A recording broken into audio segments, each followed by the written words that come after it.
કેમ છો વિદ્યાર્થી મિત્રો? મજામાં બધા? ફાઇન. હું જતીન પુરન વૈરાગી આપણી આ કેમિસ્ટ્રીની દુનિયામાં આપ સૌનું સ્વાગત કરું છું.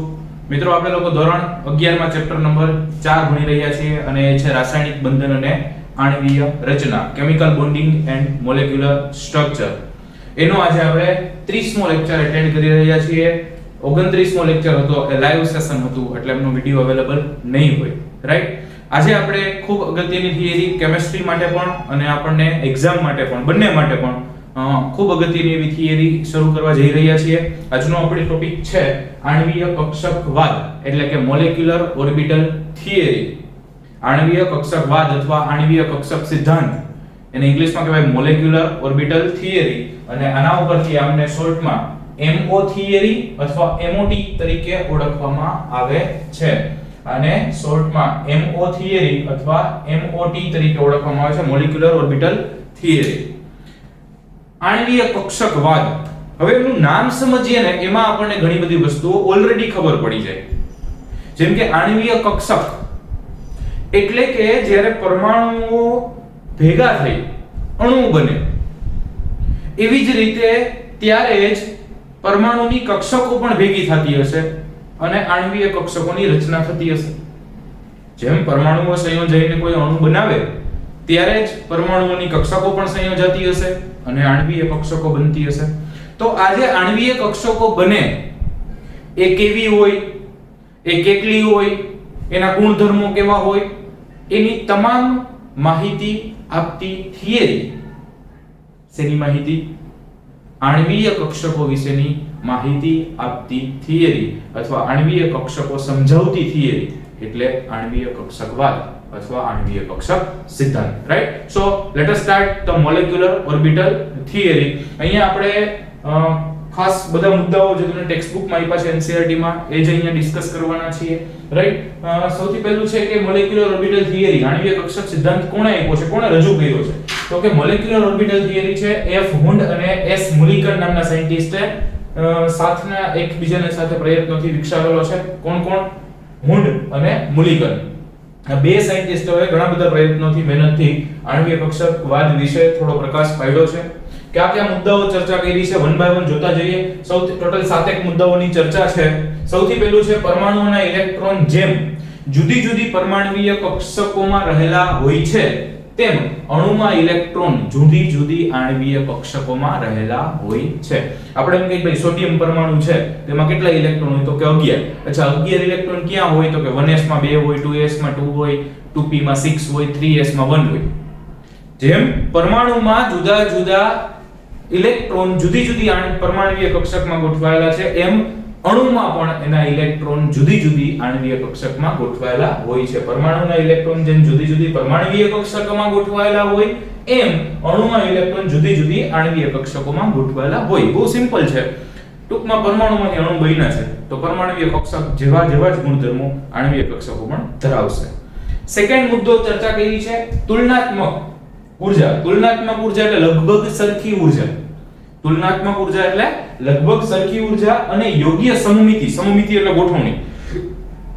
લગભગ સરખી ઊર્જા અને ચોક્કસ યોગ્ય હોય એવી ગોઠવણી ધરાવતી પરમાણ્વીય કક્ષકો સંયોજાય છે અને આણ્વીય કક્ષકો રચે છે. આણ્વીય કક્ષકો બને શેમાંથી? તો કે પરમાણ્વીય કક્ષકોમાંથી. પણ કેવી પરમાણ્વીય કક્ષકો જોડાઈ શકે અને આણ્વીય કક્ષક બનાવી શકે? તો કે લગભગ સમાન ઊર્જા ધરાવતી અને યોગ્ય સમમિતિ ધરાવતી પરમાણ્વીય કક્ષકો જ્યારે સંમિશ્રણ પામશે, સંયોજન પામશે અને ઈ સંયોજાય અને આણ્વીય કક્ષકો રચાય છે, રાઈટ? પરમાણ્વીય કક્ષકો સંયોજાય અને આણ્વીય કક્ષક રચાય. પણ કેવી પરમાણ્વીય કક્ષકો સંયોજાય? તો કે લગભગ સમાન ઊર્જા ધરાવતી અને યોગ્ય સમમિતિ ગોઠવણી ધરાવતી કક્ષકો.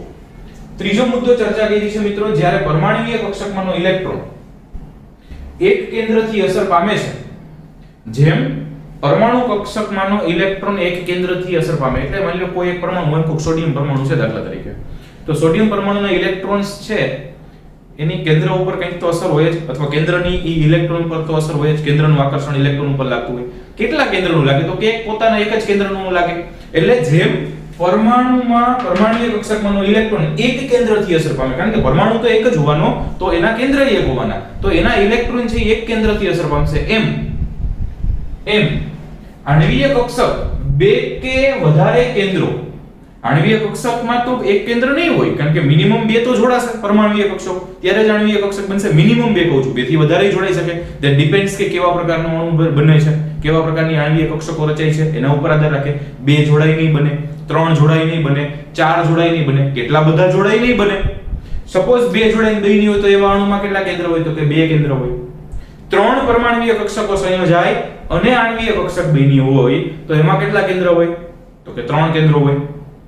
સમજાય છે? તો જેમ પરમાણ્વીય કક્ષકો છે એના ઇલેક્ટ્રોન એક કેન્દ્રથી અસર પામે છે, તેમ આણ્વીય કક્ષક બે કે તેથી વધુ કેન્દ્રો જે અણુમાંના પરમાણુની સંખ્યા પર આધાર રાખે છે. બે કે તેથી વધુ કેન્દ્રો, બે કે તેથી વધુ કેન્દ્રો એટલે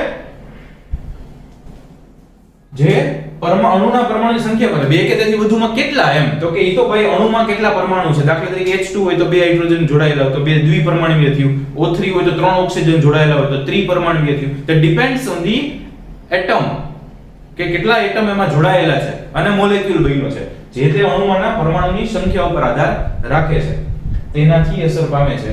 એટલે કે જેમ પરમાણ્વીય કક્ષકના ઇલેક્ટ્રોન એક કેન્દ્રથી અસર પામે છે, તેમ આણ્વીય કક્ષકના ઇલેક્ટ્રોન એક કરતા વધુ કેન્દ્રથી અસર પામે છે. પછી કેટલાથી અસર પામે ઈ જે તે અણુ ઉપર આધાર રાખે. બે કેન્દ્રથી અસર પામે, ત્રણ કેન્દ્રથી અસર પામે, રાઈટ, પણ પામે ખરા. આમ પરમાણ્વીય કક્ષક એક કેન્દ્રીય હોય છે. પરમાણ્વીય કક્ષકના ઇલેક્ટ્રોન એક કેન્દ્રથી અસર પામે છે એટલે એ કેવી હોય તો કે એક કેન્દ્રીય હોય છે, જ્યારે આણ્વીય કક્ષકો બહુકેન્દ્રીય હોય છે. બહુકેન્દ્રીય એટલે એમાં જો બે કેન્દ્ર હશે તો દ્વિકેન્દ્રિત થયું, ત્રણ હોય તો ત્રિકેન્દ્રિત થયું, એટલે એને આપણે બધાને ભેગું કરીને સરેરાશ નામ આપી દીધું બહુકેન્દ્રીય. એક કરતા વધુ કેન્દ્ર ધરાવતા હોય ને બહુકેન્દ્રીય કહેવાય. સમજાય છે? તો જેમ પરમાણ્વીય કક્ષકો એક કેન્દ્રીય હોય છે, એમ આણ્વીય કક્ષકો બહુકેન્દ્રીય હોય છે. એકદમ સરળ છે મિત્રો, આમાં કાંઈ જ બહુ જટિલતા છે નહીં, રાઈટ. તો ત્રણ મુદ્દાની ચર્ચા કરી, ફરી એકવાર એમને જોઈ જાય. પહેલો મુદ્દો હતો કે પરમાણુમાં જે ઇલેક્ટ્રોન જુદી જુદી પરમાણ્વીય કક્ષકમાં ગોઠવાય એમ અણુમાંના ઇલેક્ટ્રોન જુદી જુદી આણ્વીય કક્ષકમાં ગોઠવાય. એક. બીજું, તુલનાત્મક એટલે કે લગભગ સરખી ઊર્જા અને યોગ્ય ગોઠવણી ધરાવતા, યોગ્ય સમમિતિ ધરાવતી પરમાણ્વીય કક્ષકો સંયોજાય છે અને આણ્વીય કક્ષકો રચાય છે. ત્રીજો મુદ્દો, પરમાણ્વીય કક્ષકના ઇલેક્ટ્રોન એક કેન્દ્રની અસર પામે છે, જ્યારે આણ્વીય કક્ષક છે બે કે તેથી વધુ કેન્દ્રોથી અસર પામે છે. એટલે કે પરમાણ્વીય કક્ષકો એક કેન્દ્રીય હોય છે, જ્યારે આણ્વીય કક્ષકો બહુકેન્દ્રીય હોય છે. ચોથો મુદ્દો છે રચાયેલી આણ્વીય કક્ષકોની સંખ્યા અને સંયોજનથી પરમાણ્વીય કક્ષકોની સંખ્યા સરખી હોય છે. અણુ બનીને જે આણ્વીય કક્ષકો રચાય એ કેટલી હોય તો કે જેટલી પરમાણ્વીય કક્ષકો સંયોજાય એટલી જ હોય. એ તો ચોખ્ખી વાત છે, જેટલી પરમાણ્વીય કક્ષકો સંયોજાવાની એટલી જ સામે આણ્વીય કક્ષકો રચાવાની છે. તો રચાતી આણ્વીય કક્ષકોની સંખ્યા કેટલી હોય તો કે સંયોજાતી પરમાણ્વીય કક્ષકોની સંખ્યા જેટલી જ હોય છે. જ્યારે બે પરમાણ્વીય કક્ષકો સંયોજાય છે, ઉદાહરણ આપ્યું છે કે માની લો કે બે પરમાણ્વીય કક્ષકો સંયોજાણી તો આણ્વીય કક્ષકો પણ કેટલી બનશે તો કે બે, જેટલી ભાગ લે છે એટલી જ બનશે. અને ઈ જે બે આણ્વીય કક્ષકો રચાય, બે પરમાણ્વીય કક્ષકો જોડાઈને બે આણ્વીય કક્ષકો રચાય, એટલે બે આણ્વીય કક્ષકો કઈ કઈ હોય તો કે એકને કહેવાય બંધકારક આણ્વીય કક્ષક અને બીજીને કહેવાય બંધ પ્રતિકારક આણ્વીય કક્ષક. બોન્ડિંગ અને એન્ટી બોન્ડિંગ. બંધકારક આણ્વીય કક્ષક, જે બે આણ્વીય કક્ષક રચાવાની છે એમાં બે પ્રકાર પડે છે, એક બંધકારક અને બીજી બંધ પ્રતિકારક, રાઈટ. બંધકારક આણ્વીય કક્ષકની ઊર્જા, બંધકારક આણ્વીય કક્ષકની ઊર્જા હંમેશા બંધ પ્રતિકારક આણ્વીય કક્ષક કરતા ઓછી હોય છે. કોની ઊર્જા ઓછી હોય? બંધકારકની ઊર્જા ઓછી હોય, બંધ પ્રતિકારકની વધુ હોય. બંધકારકની ઊર્જા હંમેશા બંધ પ્રતિકારક કરતા ઓછી હોય છે. અચ્છા, ઓછી ઊર્જા કોની? બંધકારકની. વધુ ઊર્જા કોની? બંધ પ્રતિકારકની. તો વધુ સ્થાયી કોણ હોય? બંધકારક કે બંધ પ્રતિકારક? તો આગળ ટોપિક એકાદો વિચારવો પડે. વિચારો. વધુ ઊર્જા એ સ્થાયી, ઓછી ઊર્જા તો કે અરે સર, જેમાં ઓછી ઊર્જા હોય સ્થાયી હોય. બસ, તો હું તો ઈ જ કહું છું. તો બંધકારકમાં ઓછી ઊર્જા છે, બંધ પ્રતિકારકમાં વધુ ઊર્જા છે, તો કોણ વધુ સ્થાયી હોવું જોઈએ? યસ, બંધકારક આણ્વીય કક્ષકો વધુ સ્થાયી હોય છે. બંધકારક આણ્વીય કક્ષકની ઊર્જા હંમેશા બંધ પ્રતિકારક આણ્વીય કક્ષક કરતા ઓછી હોય છે. કોની ઓછી હોય છે? બંધકારકની ઓછી હોય છે. તો બંધકારક જ વધારે સ્થાયી હોય છે. બંધકારકની ઊર્જા ઓછી, બંધ પ્રતિકારકની ઊર્જા વધુ, તો બંધકારક કક્ષકો વધુ સ્થાયી હોય છે. Getting me or not? Fine. હજી આપણે આગળ જતા આણ્વીય કક્ષક ચિતાર ભણવાના છીએ. એમાં આપણે આ બધી બંધ અત્યારે જો ખાલી હજી તો આનું પ્રેઝન્ટેશન ચાલે છે, થિયરી સ્ટાર્ટ થઈ છે. આની જેમ જેમ એપ્લિકેશન્સ આવશે એમ આપણે બંધ કારકોને કહેવાય, એને સિગ્માથી દર્શાવાય, બંધ પ્રતિકારકને સિગ્મા સ્ટારથી દર્શાવાય, આવું બધું જ આપણે દર્શાવવાના છીએ. એટલે ધીમે ધીમે આ બધા મુદ્દાઓ કામમાં આવશે. એવું નથી ખાલી થિયરીની જેમ લખી નાખ્યા એટલે પૂરું થઈ ગયું, રાઈટ? આગળ જતા ટોપિકમાં આ બધાનો આપણે યુઝ કરવાનું છે. ઓકે, સો બંધ ધારક આણ્વીય કક્ષકની ઊર્જા ઓછી હોય બંધ પ્રતિકારક કરતા, અને તેથી બંધકારક કક્ષકો પણ વધુ સ્થાયી હોય છે. છઠ્ઠો મુદ્દો છે, જેમ પરમાણુમાં કેન્દ્રની આસપાસ ઇલેક્ટ્રોન સંભાવ્યતા વહેંચણી પરમાણુય કક્ષક વડે દર્શાવાય છે. એટલે એક્ચ્યુઅલી કક્ષક શું? તો કે કેન્દ્રની આસપાસ ઇલેક્ટ્રોન મળવાની સંભાવના.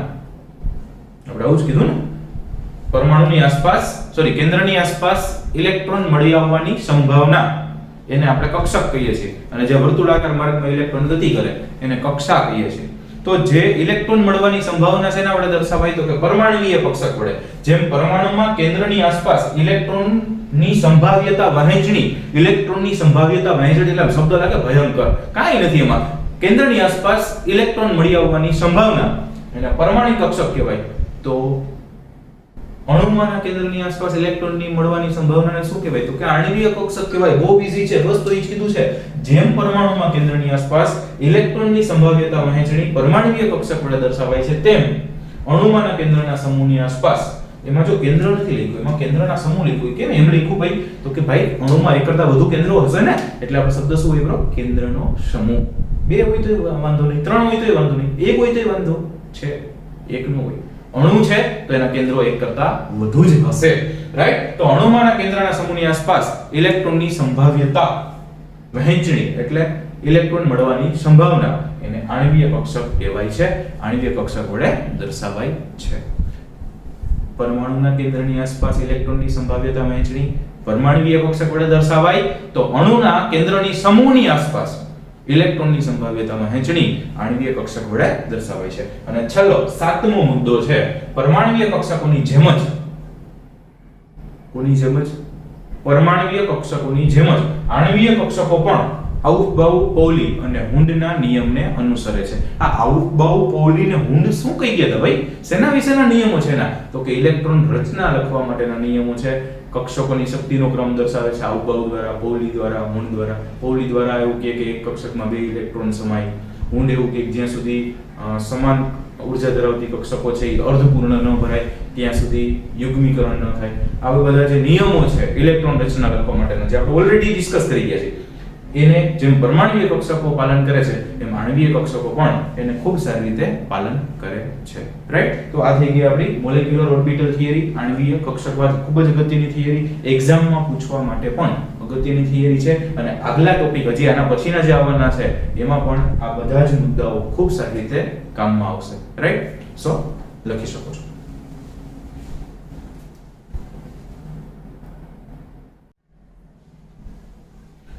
ઓકે મિત્રો, નેક્સ્ટ ટોપિક છે આણ્વીય કક્ષકોની રચના. આણ્વીય કક્ષકો કઈ રીતે બને, આણ્વીય કક્ષકો શું છે, કઈ રીતે કેટલી બનતી હોય એની ચર્ચા આપણે હમણાં કરી. હવે એને આપણે થોડું પ્રેક્ટિકલ વેમાં આણ્વીય કક્ષકો બનાવવા માંડીએ. તો આણ્વીય કક્ષકોની રચના કરવી છે અને એ કઈ રીતે થાય? તો કે એની મેથડ થી થાય પરમાણુય કક્ષકોનું રૈખિક સંગઠન. પરમાણુય કક્ષકોનું રૈખિક સંગઠન થાય, એમાંથી આણ્વીય કક્ષક રચાય. હમણાં જ આપણે કીધું કે આણ્વીય કક્ષક શેમાંથી બને? તો કે પરમાણુય કક્ષકમાંથી. તો આવા પરમાણુય કક્ષકોનું રૈખિક સંગઠન થાય છે linear combination of atomic orbitals, LCAO, linear combination of atomic orbitals. That linear combination of atomic orbitals forms the molecular orbitals. આવું પરમાણુય કક્ષકોનું રૈખિક સંગઠન થઈ અને આણ્વીય કક્ષકો રચાય છે. કઈ રીતે થાય છે? વન બાય વન જોતા જઈએ, પોઈન્ટ ટુ પોઈન્ટ. સૌથી પહેલું તરંગયંત્ર શાસ્ત્ર પ્રમાણે, વેવ મિકેનિક્સ મુજબ તરંગયંત્ર શાસ્ત્ર પ્રમાણે પરમાણુય કક્ષકોને તરંગ વિધેય psi વડે દર્શાવી શકાય. આને કહેવાય psi. એનો સ્પેલિંગ થાય PSI, પણ એને PSI નો બોલે, એને શું બોલે છે? psi. P સાયલેન્ટ થઈ જશે, રાઈટ?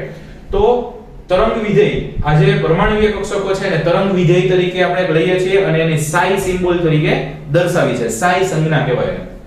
જે ઇલેક્ટ્રોનના તરંગનો કંપવિસ્તાર રજૂ કરે છે, એ શું રજૂ કરે છે? તો કે ઇલેક્ટ્રોન તરંગનો કંપવિસ્તાર રજૂ કરે છે. આ એક MCQ માટેનો મુદ્દો થઈ ગયો. કે પરમાણુય કક્ષકોને જે psi તરીકે દર્શાવે છે એ શું રજૂ કરે છે તો કે ઇલેક્ટ્રોનના તરંગનો કંપ વિસ્તાર રજૂ કરે છે. ઇલેક્ટ્રોન જે વેવ ફોર્મમાં જતું હોય તેનો કંપ વિસ્તાર કેટલો છે ઈ આ psi ફંક્શન વડે રજૂ કરી શકાય છે. ઓકે, શ્રોડિંજર તરંગ સમીકરણના ઉકેલ પરથી આ મેળવી શકાય છે. psi કઈ રીતે મળે? ઓકે, તો એ શ્રોડિંજર તરંગ સમીકરણ એક શ્રોડિંજર નામના સાયન્ટિસ્ટ આપેલું છે અને એના ઉપરથી આ મેળવી શકાય.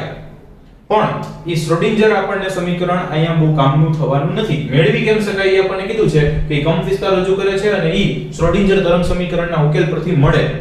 પણ શ્રોડિંજર તરંગ સમીકરણ એક કરતા વધુ ઇલેક્ટ્રોન ધરાવતી પ્રણાલી માટે ઉકેલી શકાતું નથી. શ્રોડિંજર તરંગ સમીકરણ ઉકેલી શકાય પણ એક ઇલેક્ટ્રોન ધરાવતી પ્રણાલી માટે જ ઉકેલી શકાય. એક કરતા વધુ ઇલેક્ટ્રોન ધરાવતી પ્રણાલી હોય તો એના માટે શ્રોડિંજર તરંગ સમીકરણ કામનું બનતું નથી. ઓકે, એક કરતા વધુ ઇલેક્ટ્રોન ધરાવતી પ્રણાલી માટે શ્રોડિંજર તરંગ સમીકરણ ઉકેલી શકાતું નથી. આણ્વીય કક્ષકો જેઓ અણુઓ માટે એક ઇલેક્ટ્રોન આણ્વીય કક્ષકો છે તેમને શ્રોડિંજરના સીધા ઉકેલથી મેળવવું મુશ્કેલ છે. આણ્વીય કક્ષકો છે કે જે એક ઇલેક્ટ્રોન આણ્વીય કક્ષકો છે, એક ઇલેક્ટ્રોન આણ્વીય કક્ષકો છે એટલે એમાં એક ઇલેક્ટ્રોન તો હશે જ, પણ એ આણ્વીય કક્ષકો બની છે એટલે પરમાણુ જોડાઈને બની હોય તો એના માટે પણ શ્રોડિંજર સમીકરણનો સીધો ઉકેલ મેળવવો ખૂબ મુશ્કેલ છે.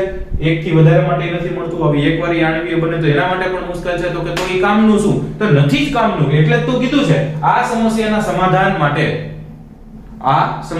સમાધાન માટે નીચે પદ્ધતિ વિકસાવી છે. ઓકે, એપ્રોક્સિમેટ એક મેથડ બનાવી છે. એ એપ્રોક્સિમેટ મેથડને પરમાણુય કક્ષકોનું રૈખિક સંગઠન LCAO linear combination of atomic orbitals કહેવાય છે. psi તરંગ વિધેય છે એના તરીકે આપણે જે ઇલેક્ટ્રોન છે તરંગ વિધેય તરીકે દર્શાવી શકાય કોને? પરમાણુય કક્ષકોને. અને ઈ છે ઇલેક્ટ્રોનનો જે તરંગ છે એનો કંપ વિસ્તાર રજૂ કરે છે પણ એને શ્રોડિંજર સમીકરણથી મેળવી શકાય. પરંતુ એક ઇલેક્ટ્રોનથી વધુ હોય તો શ્રોડિંજર કામનું નથી. એક આણ્વીય કક્ષકો હોય એના માટે પણ શ્રોડિંજર સમીકરણ મુશ્કેલ છે. એટલે આપણે એક એપ્રોક્સિમેટ મેથડ ઉપજાવી છે. એ એપ્રોક્સિમેટ મેથડને જ LCAO કહેવામાં આવે છે. અને આપણે આ ટોપિક છે LCAO નો જ ચાલે છે. આ તો વચ્ચે શ્રોડિંજરને જ આ psi ફંક્શન આપ્યું છે એટલે એની વાત કરવી અનિવાર્ય છે. પરંતુ આપણે આ થિયરીમાંથી શ્રોડિંજર સમીકરણનો આગળ ઉપયોગ કરવાનો નથી. રાઈટ? ઓકે, તો શું છે LCAO? કઈ રીતે હોય, કેમ હોય? તો કે સમકેન્દ્રીય હાઇડ્રોજન અણુને આ પદ્ધતિ લાગુ પડી. દાખલા તરીકે આપણે હવે વિચારીએ સમકેન્દ્રીય હાઇડ્રોજન પરમાણુ. કેમ એવું? તો કે ભાઈ હાઇડ્રોજન અણુ છે તો એ શેનો બન્યો હશે? તો કે બે હાઇડ્રોજન પરમાણુનો બન્યો. તો કે હા, બે હાઇડ્રોજન પરમાણુ બન્યો. બેના કેન્દ્ર કેવા હોય? કે સરખા જ હોય કારણ કે બે હાઇડ્રોજન જ છે. એટલે ધારો કે આપણે સમકેન્દ્રીય હાઇડ્રોજન અણુને આ પદ્ધતિ લાગુ પાડીએ, LCAO લાગુ પાડવું છે તો હાઇડ્રોજન અણુને બે પરમાણુઓ A અને B છે ઉધારીએ છીએ આપણે. ધારો કે હાઇડ્રોજન અણુને બે પરમાણુઓ છે અને એને આપણે નામ આપી દઈએ છીએ પરમાણુ A અને પરમાણુ B. રાઈટ? હાઇડ્રોજન અણુ સમજવો છે એના માટે હાઇડ્રોજન અણુને બે હાઇડ્રોજન પરમાણુ છે. એક હાઇડ્રોજન પરમાણુ A, બીજો હાઇડ્રોજન પરમાણુ B. રાઈટ?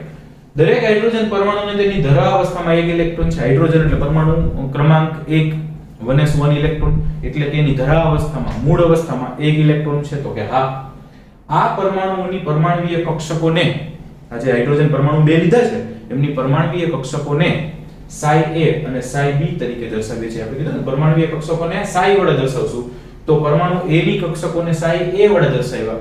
પરમાણુ B ની કક્ષકોને પરમાણુય કક્ષકોને psi B વડે દર્શાવીએ છીએ. રાઈટ? એટલે નામ આપ્યા છે. પહેલા H2 અણુ સમજવો છે તો બે હાઇડ્રોજન છે. એકને A કહી દીધો, એકને B કહી દીધો. તો એકની પરમાણુય કક્ષકોને psi A વડે દર્શાવે, બીજાની પરમાણુય કક્ષકોને psi B વડે દર્શાવે. Okay, fine. હવે ગાણિતીય રીતે આણ્વીય કક્ષકોની રચના LCAO વડે વર્ણવી શકાય. મેથેમેટિકલી આણ્વીય કક્ષકો કેમ બનશે? તો કે that will be formed from the LCAO, that is linear combination of atomic orbitals, and due to that linear combination of atomic orbitals there is a formation of molecular orbital. આ પરમાણુય કક્ષકોનું જે રૈખિક સંગઠન થાય છે એના કારણે આણ્વીય કક્ષક રચાય છે. રાઈટ? તો એ આણ્વીય કક્ષક રચાય છે જે વ્યક્તિગત પરમાણુય કક્ષકોના તરંગ વિધેયના સરવાળા કે બાદબાકી દ્વારા વર્ણવી શકાય. એટલે શું થશે? આણ્વીય કક્ષક રચાશે તો શું થશે? તો કે કાં તો પરમાણુય કક્ષકોનો સરવાળો અને કાં તો બાદબાકી એના વડે દર્શાવી શકાય. ગાણિતિક રીતે આ આણ્વીય કક્ષકોની રચના પરમાણુય કક્ષકોના સરવાળા અને બાદબાકી વડે દર્શાવી શકાય. તો દાખલા તરીકે psi mo હોય, psi mo એટલે મોલેક્યુલર ઓર્બિટલ્સ, અને that મોલેક્યુલર ઓર્બિટલ એટલે ગુજરાતી થશે આણ્વીય કક્ષકો. ટૂંકમાં આ જે psi દર્શાવ્યો છે એ શેના માટેનો દર્શાવ્યો છે? તો કે આણ્વીય કક્ષકો માટેનો psi દર્શાવ્યો છે. psi mo it means આણ્વીય કક્ષક psi. તો એ શું હશે? તો કે પરમાણ્વીય કક્ષક psi a અને psi b એમનો સરવાળો અને બાદબાકી સ્વરૂપે દર્શાવી શકાય. આણ્વીય કક્ષક રચાણી છે તો એ પરમાણ્વીય કક્ષકના સરવાળા અને બાદબાકી દ્વારા રચાય છે. આથી બે આણ્વીય કક્ષકો અને સિગ્મા અને સિગ્મા સ્ટાર રચાશે. પરમાણ્વીય કક્ષકો કેટલી ભેગી થઈ? બે ને, psi a અને psi b. અને આગલી થિયરીમાં આપણે કીધું હતું કે જેટલી પરમાણ્વીય કક્ષકો રચાય એટલી જ જેટલી પરમાણ્વીય કક્ષકો ભેગી થાય એટલી જ આણ્વીય કક્ષકો રચાય. અને એમાં માની લો કે બે પરમાણ્વીય કક્ષકો મિશ્રિત થઈ તો બે આણ્વીય કક્ષકો બનશે. એકને કહેતા હતા બંધકારક અને બીજીને કહેતા હતા બંધ પ્રતિકારક. તો અહીંયા પણ આપણે કહી દીધું કે બે પરમાણ્વીય કક્ષકો જોડાય છે એટલે આણ્વીય કક્ષકો પણ કેટલી બનશે? તો કે આણ્વીય કક્ષકો પણ બે બનશે. એકને નામ આપશું સિગ્મા અને એકને નામ આપશું સિગ્મા સ્ટાર. એકને કહેશું સિગ્મા અને બીજાને કહેશું સિગ્મા સ્ટાર. અને સિગ્મા શું હશે? તો કે psi a અને psi b નો સરવાળો એટલે કે પરમાણુ કક્ષકોનો સરવાળો, અને સિગ્મા સ્ટાર હશે એ psi a અને psi b ની બાદબાકી. ટોટલ જે આણ્વીય કક્ષકો આ બે હશે, સિગ્મા અને સિગ્મા સ્ટાર. તો એકમાં બે નો સરવાળો હશે, એકમાં બે ની બાદબાકી હશે. સિગ્મા હશે એમાં બે નો સરવાળો હશે, સિગ્મા સ્ટાર માં બે ની બાદબાકી હશે. આ બે આણ્વીય કક્ષકો છે. એક આણ્વીય કક્ષક સિગ્મા છે, બીજી આણ્વીય કક્ષક સિગ્મા સ્ટાર છે. અને જે સિગ્મા આણ્વીય કક્ષક છે એમને બંધકારક આણ્વીય કક્ષકો કહેવાય અને સિગ્મા સ્ટાર ને બંધ પ્રતિકારક આણ્વીય કક્ષકો કહેવાય. that is known as BMO and ABMO. BMO એટલે બોન્ડિંગ મોલેક્યુલર ઓર્બિટલ્સ અને ABMO એટલે anti bonding molecular orbitals. BMO and ABMO bonding molecular orbitals બંધકારક આણ્વીય કક્ષકો and anti bonding molecular orbitals બંધ પ્રતિકારક આણ્વીય કક્ષકો. અચ્છા, આમાંથી કોની ઊર્જા ઓછી હશે? તો કે સિગ્માની બંધકારકની. અને કોની વધુ હશે? તો કે સિગ્મા સ્ટારની. ચર્ચા કરી ને આપણે આગલા ટોપિકમાં. ઓકે, અને એટલે સ્થાયીતા કોની વધુ હશે? તો કે ઓબવિયસ છે સિગ્માની, એટલે કે બંધકારક આણ્વીય કક્ષકોની સ્થાયીતા વધુ હોય છે. Getting me? So that is all the explanations about the linear combination of atomic orbitals. આ આખું જે વર્ણન છે અહીંથી આ સાઈડનું એ આ LCAO નું છે. કેવી રીતે બને એક અણુ, એના માટેના બે પરમાણુ, એમને psi ફંક્શન તરીકે દર્શાવ્યા. આણ્વીય કક્ષક રચાણી એ બંનેના સરવાળા બાદબાકીથી રચાણી. એ બે રચાય તો એક સિગ્મા બને બંધકારક, એક સિગ્મા સ્ટાર બને બંધ પ્રતિકારક. બંધકારક હોય તો બંનેનો સરવાળો હશે, બંધ પ્રતિકારક હશે તો બંનેની બાદબાકી હશે. હજી આ જ બંધકારક અને બંધ પ્રતિકારક જે બને છે એને આપણે એક નાનકડા ડાયાગ્રામ દ્વારા સમજીએ. રાઈટ, ત્યાં સુધી એટલું લખી નાખો.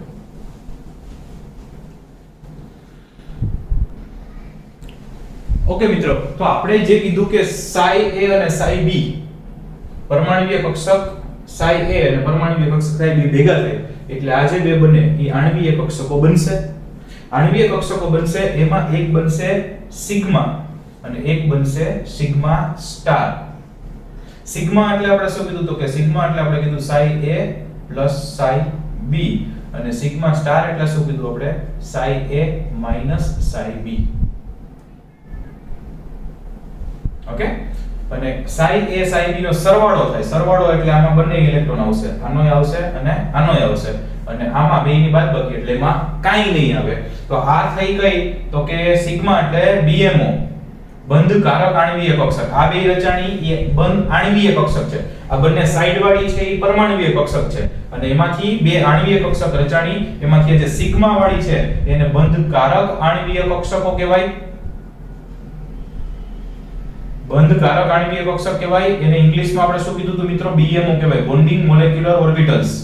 અને આ જે બની ઈ કઈ બની? બંધ પ્રતિકારક આણ્વીય કક્ષક. શું બન્યું મિત્રો? તો કે બંધ પ્રતિકારક આણ્વીય કક્ષક. અને એ બંધ પ્રતિકારક આણ્વીય કક્ષકને ઇંગ્લિશમાં કહેવાય ABMO. ABMO એટલે anti bonding molecular orbitals. Anti bonding molecular orbitals. અને અહીંયા તમે જોઈ શકો મેં લખ્યું છે વધતી ઊર્જા. મતલબ આમ ઉપર જાય ઊર્જા વધતી જાય છે. આની ઊર્જા ઓછી છે, આની ઊર્જા વધુ છે. તો આપણે પહેલા પણ કીધું હતું કે બંધકારકની ઊર્જા ઓછી હોય છે, બંધ પ્રતિકારકની ઊર્જા વધુ હોય છે. આ લખવું તો લખી શકીએ, બંધ પ્રતિકારક કરતા ઓછી ઊર્જા ધરાવે છે.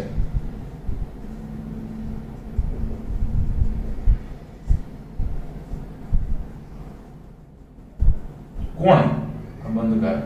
બંધકારક છે એ બંધ પ્રતિકારક કરતા ઓછી ઉર્જા ધરાવે. તો આવી રીતે બે પરમાણુય કક્ષકો ભેગા થઈ અને આણ્વીય કક્ષકોની રચના થાય. psi a psi b થયું એટલે બંને ભેગા થઈ ગયા. આ માઈનસ થયું એટલે બંનેમાંથી કાંઈ ના વધ્યું. આ બંધકારક સિગ્મા બન્યું. આ બંધકારક પ્રતિકારક સિગ્મા સ્ટાર બન્યું. રાઈટ? સો આ થઈ ગયું આપણું પરમાણુય કક્ષકોનું રૈખિક સંગઠન થઈ અને આણ્વીય કક્ષકોની રચના સમજ્યા છીએ. બાકીનું નેક્સ્ટ ટાઈમ. Thank you.